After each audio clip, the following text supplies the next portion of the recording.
Graças e paz, irmãos. Estamos aqui mais uma vez para estudar a palavra do Senhor, as lições que são dirigidas e trabalhadas em nossas células. E hoje, retornando então com as gravações, falaremos a respeito do tema Seja um elemento da graça, né? Que Deus possa nos usar como um elemento da graça de Deus, né? Então, a partir desse momento, nós vamos estudar o que é ser um elemento da graça de Deus. Né? Você já teve oportunidade, né, já foi um instrumento de Deus na vida de alguém, para abençoar a vida de alguém, para discipular alguém, né? Um dos maiores privilégios da caminhada cristã é ser um instrumento de Deus na vida de alguém. Ouvir uma instrução de Deus, né? Falar aquilo que você já conhece de Deus para outra pessoa. Então, obedecer e ver a história de uma pessoa ser impactada, a partir disso é uma experiência emocionante, gratificante para quem faz e também para aquele que é assistido por alguém que tem sido instrumento de Deus. Então, hoje nós vamos conversar sobre Ananias, que viveu exatamente essa experiência, conforme é relatado em Atos capítulo 9. Então, pegue sua Bíblia para que você possa acompanhar esse texto. O Ananias vem do hebraico Anania, que significa, tem um nome, né, tem um contexto, tem um significado, e significa o Senhor é gracioso, né, ou Yahvé tem sido misericordioso. Né. Cabe ao nome Ananias esse significado. O Senhor é gracioso ou Yahvé tem sido misericordioso. Né. Mas no português nós chamamos ele de Ananias. Então, adiantando um pouco aqui o relato de Saulo, né, que acabara de ter um encontro com Jesus, lá no capítulo 9, nós vamos ver isso, já vamos ler o texto. Agora, Saulo estava cego e totalmente sem saber o que fazer.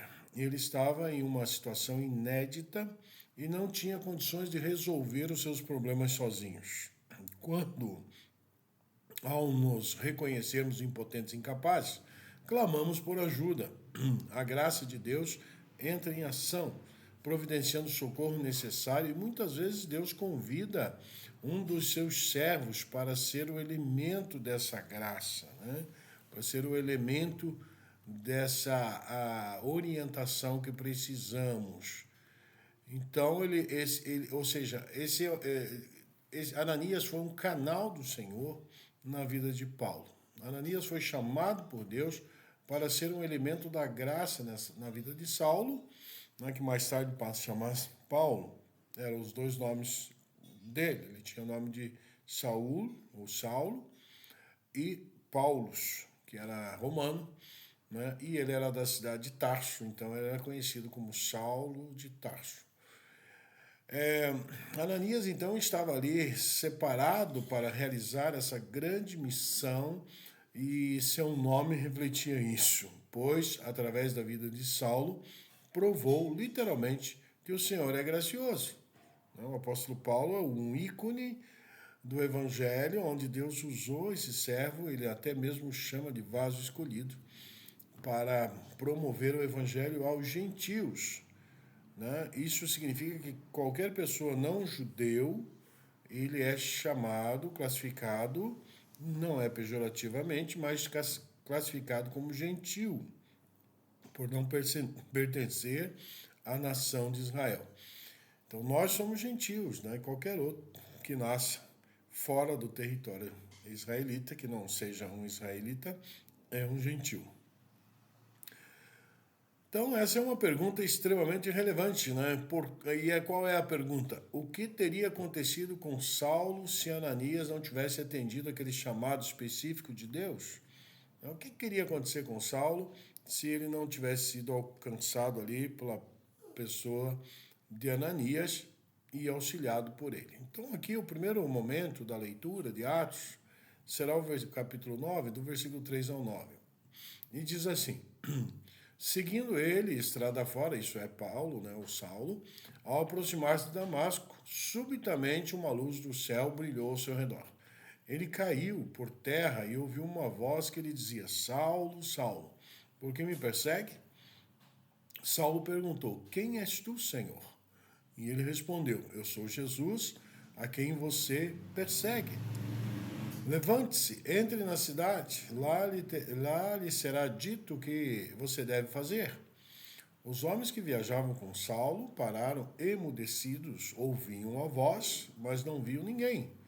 E Saulo levantou-se do chão e, abrindo os olhos, não conseguia ver nada. Assim, guiando-o pela mão, levaram-no para Damasco. E por 3 dias ele esteve cego e não comeu nem bebeu. Atos 9, 3 a 9. Então, a conversão de Saulo foi um evento dramático e simbólico que inclui sua cegueira temporária. Esse estado físico reflete espiritualmente o que ocorre na vida de um novo convertido. Ele passa por um período de transição onde precisa aprender a enxergar com uma nova perspectiva.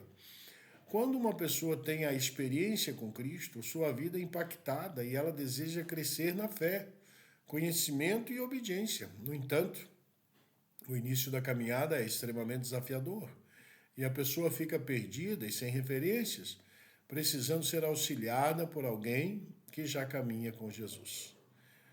Pense então nas pessoas que são convidadas a tomar uma decisão ao lado de Jesus, ao lado de Deus. Você considera que elas estão prontas para seguir sozinhos em sua caminhada com Cristo? Ou percebe que elas estão perdidas ainda e necessitam que alguém os auxilie nessa primeira jornada, nesse primeiro encontro com Cristo? Todos nós precisamos de discipuladores. E a pergunta que eu faço para mim e para você é: você está disposto a se aproximar de um dos convidados, um daqueles convertidos ou entregues ao Senhor, a fim de ser um canal de Deus na consolidação dessa pessoa? Você quer ser companheiro dessa pessoa na sua jornada de fé, no seu crescimento? Se você é um cristão, você sabe e tem conhecimento para levar essa pessoa. O fato só de estudar com ela a palavra de Deus fará com que você cresça e ela também. Então nós vemos dentro desse princípio aqui em Atos 9, a continuidade do texto, agora dos versículos 10 a 16, o chamado de Ananias. Então em Damasco havia um discípulo chamado Ananias. O Senhor o chamou numa visão e disse: Ananias, eis-me aqui, diz ele. Senhor, respondeu ele. E o Senhor lhe disse: vá à casa de Judas, na rua chamada direita, e pergunte por um homem de Tarso chamado Saulo. Ele está orando, numa visão viu um homem chamado Ananias chegar e impor-lhe as mãos para que voltasse a ver. E respondeu Ananias: Senhor, tenho ouvido muitas coisas a respeito desse homem, de todo o mal que tem feito dos teus santos em Jerusalém. Ele chegou aqui com a autorização do chefe dos sacerdotes para prender todos os que invocam o teu nome. Mas o Senhor lhe disse: vá, este homem é o meu instrumento escolhido para levar o meu nome perante os gentios e os seus reis e perante o povo de Israel. Mostrarei a ele quanto deve sofrer pelo meu nome. Algo interessante aqui nesse contexto é que Ananias quis explicar para Deus, o que estava acontecendo com Saulo, como se Deus não soubesse, né? Às vezes nós fazemos disso também, nós imaginamos que Deus não está ciente de todas as coisas. Isso é uma falha nossa quando não temos um conhecimento pleno de que Deus é onisciente, onipresente e onipotente. Senão não seria Deus. Ele não tem limitações, ele conhece todas as coisas, né? Então Deus se revela a Ananias em uma visão e chama pelo nome. Esse detalhe nos lembra que Deus conhece profundamente aquele que ele chama. A ordem dada a Ananias era específica e clara, mostrando que Deus já estava operando na vida de Saulo antes mesmo de sua chegada. A grande questão é que foi chamado por Deus para uma missão desafiadora: orar e impor as mãos sobre Saulo, um perseguidor dos cristãos. Esse ato de obediência teve um impacto profundo na história do cristianismo. Esse grande impacto só foi possível porque Ananias venceu seu medo e resistência e decidiu confiar em Deus. A pergunta que eu faço é: como você responderia se Deus lhe desse uma missão desafiadora como essa? Talvez você esteja na condição do Paulo ou do Saulo, ou talvez você esteja na condição de Ananias. Né? Se você está na condição de Ananias, com certeza você é um crente em Cristo Jesus, porque Deus usa os seus filhos para propagar, para ensinar, para evangelizar e para abençoar a vida de novos crentes. Paulo mesmo depois vai escrever que as pessoas recém-convertidas precisam do leite. Então não há necessidade de sermos teólogos aprofundados, exegetas, para levar uma pessoa ao seu fortalecimento espiritual e a crer em Jesus, mesmo que seja bom, importante e buscável, e deve ser buscado, porém, nós podemos abençoar a vida daqueles que se achegam ao Evangelho através daquilo que já conhecemos. Aí vem a questão, mas será que estamos dispostos a obedecer quando Deus nos pede para cumprir uma missão na vida de alguém? Dá trabalho. Muitas vezes teremos que deixar os nossos interesses pessoais, nossas diversões, para poder abençoar a vida de alguém, para andar juntos. Então a hesitação de Ananias é compreensível, né? Pois ele sabia a fama de Saulo como perseguidor dos cristãos. Mesmo com medo, Ananias confiou e obedeceu. Imagine, eu creio que Ananias ali estava pensando, eu vou lá e pode ser uma emboscada, esse homem queira me matar. A mente humana é limitada às situações, por isso nós podemos ter essas fraquezas. Mas ele confiou no que Deus estava pedindo. E mesmo com medo, assim foi. Muitas vezes será necessário enfrentar a hesitação, sair da zona de conforto para cumprir uma missão importante. E a pergunta é: você já hesitou em obedecer a Deus por medo ou falta de compreensão do que Ele está pedindo? Quais desculpas você costuma dar quando Deus te pede para ajudar alguém a se firmar na fé? Né? Nós temos essa possibilidade de dar desculpas para Deus e com isso não concluir a vontade de Deus naquilo que Ele nos pede. Aqui o impacto que causou na vida de Ananias. Ananias entrou na casa e pôs as mãos sobre Saulo. Isso está lá em Atos 9, 17 a 20. Irmão Saulo, disse ele, o Senhor Jesus lhe apareceu no caminho por onde você vinha e enviou-me para que você volte a ver e seja cheio do Espírito Santo. E imediatamente algo como escamas caiu dos olhos de Saulo e ele passou a ver novamente. Levantando-se, foi batizado né? E depois de comer, recuperou as forças. Saulo passou vários dias com os discípulos, né? E em Damasco, e logo começou a pregar nas sinagogas que Jesus é o Filho de Deus. Atos 9, 17 a 20. Então veja que aqui é um contexto resumido do que ocorreu, mas dentro daqueles dias, logo em seguida, esses fatos aconteceram. Né? Paulo foi batizado e depois de se recuperar, depois de ter recuperado as suas forças, Saulo passou vários dias com os discípulos, né? Pegando informações, sendo discipulado. Ele também foi discipulado por Barnabé, né? Um homem que ajudou muito a Paulo no seu crescimento espiritual. Então o impacto da obediência de Ananias foi enorme, evidentemente, por meio de sua vida, e Saulo foi curado fisicamente de sua cegueira. Então foi restaurado espiritualmente, recebeu o Espírito Santo e foi batizado. Logo em seguida, Saulo começou a pregar e deu início ao seu ministério. Se Ananias tivesse recusado, Deus poderia ter usado outra pessoa, mas ele teria perdido a oportunidade de participar de um dos momentos mais significativos da história do cristianismo. Ananias representa a figura de um cristão que obedece ao chamado de Deus para discipular. Quanto à conversão de Saulo, ela nos ensina que, primeiro, todos passamos por um período de transição ao conhecer Jesus, conhecer o Cristo, o ungido de Deus. 2, precisamos de guias espirituais, de líderes espirituais para nos ajudar a enxergar corretamente, abrir os olhos espirituais. 3, o discipulado é fundamental para a maturidade e o crescimento espiritual. Então, passamos pela transição, por um período, precisamos de alguém para nos ajudar E com isso nós crescemos espiritualmente em maturidade espiritual. A visita de Ananias foi um divisor de águas na vida de Saulo. Até a sua chegada, Saulo ficou 3 dias sem enxergar e sem comer, indicando que o novo na fé precisava de alguém que o alimente e aponte o caminho. Então, toda pessoa, ao iniciar uma caminhada com Cristo, precisa de um consolidador para despertar visão e dar direção, né? Agora, considere os visitantes, as pessoas que se achegam às nossas células, às nossas igrejas. Será que elas têm sido discipuladas por nós?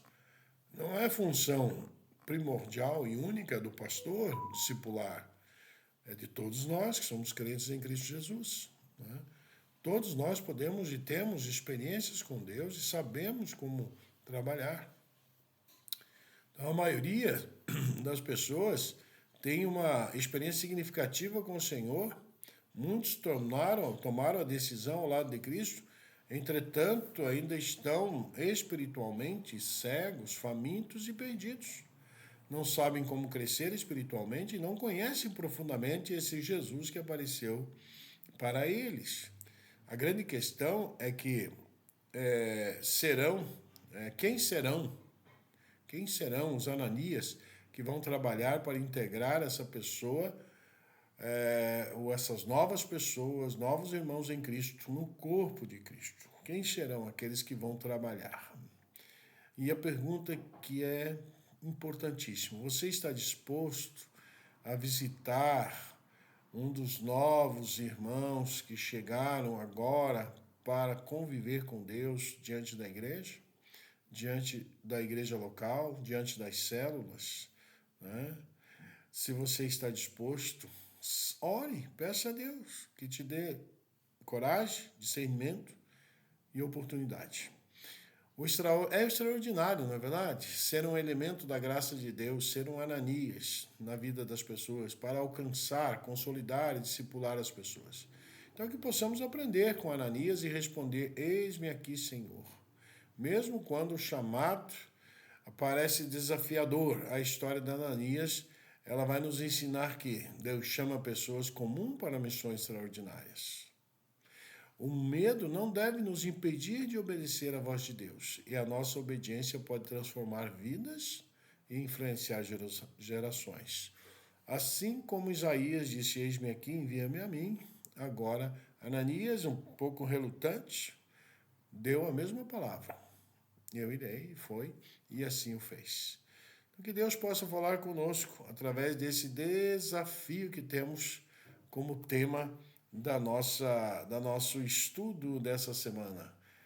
Seja um elemento da graça de Deus, seja o consolidador da fé, ajudador, né, a consolidar a fé, porque o consolidador da nossa fé é Jesus, mas nós podemos ser ferramenta desse Senhor Jesus na vida de outras pessoas. Vamos orar, que Deus te abençoe, te dê paz, te dê graça e que você alcance a sabedoria de Deus, a ciência de que somos pessoas portadores do remédio da alma, o remédio que cura e livra da morte eterna, e esse é Jesus. Pai, nós te pedimos a tua bênção sobre esse estudo, que o Senhor complemente nossos corações, Pai, aquilo que é da tua vontade, que possamos fazer e realizar teu chamado. Eu te agradeço, peço a bênção na vida de cada irmão, de cada um que está participando desse estudo. E se algum ainda não tem ainda o conhecimento da salvação de Cristo, que possa ser alcançado, em nome de Jesus. Deus te abençoe e te guarde. Até o nosso próximo encontro, se Deus permitir, em nome de Jesus. Uma ótima semana a todos.